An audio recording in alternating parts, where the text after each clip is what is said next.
Балетно-акробатическое шоу «Щелкунчик» из китайского города Далянь было впервые представлено в Казани в рамках первого российского тура. Основанное на музыке Петра Чайковского представление явило собой микс из приемов национального китайского балета, спортивных упражнений и европейских фэшн-показов.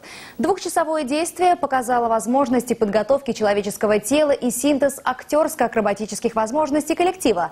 Подробнее в материале нашего культурного обозревателя Дмитрия Пивоварова.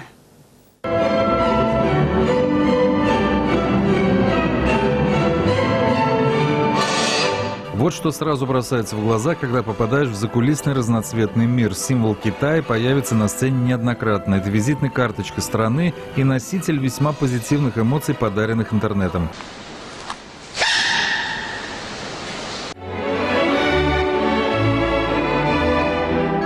Шоу «Щелкунчик» из города 8-миллионника Далянь впервые бороздит Россию от сибирских до волжских просторов.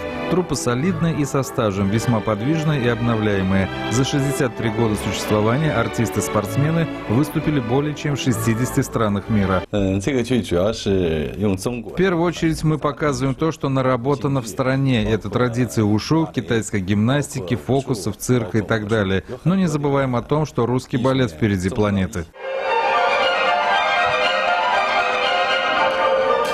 Беспроигрышный вариант эксперименты с русской классикой, приправленные китайскими традициями магического театра, спортивными навыками артистов-акробатов и музыка Петра Чайковского из одноименного балета по сказке Гофмана. Вот так выглядит, например, Маша, почти что топ-модель из искрящегося лицами и нарядами толстенького журнала.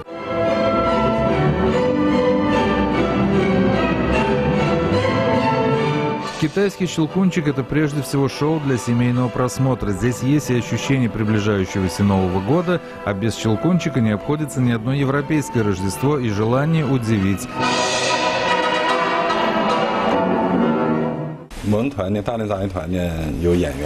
В труппе сейчас 37 человек, и в нашем арсенале 4 постановки. Это «Щелкунчик», «Лебединое озеро», «Спящая красавица», которая называется «Юран» по-китайски, и еще история о 3 мужчинах и собаке в лодке.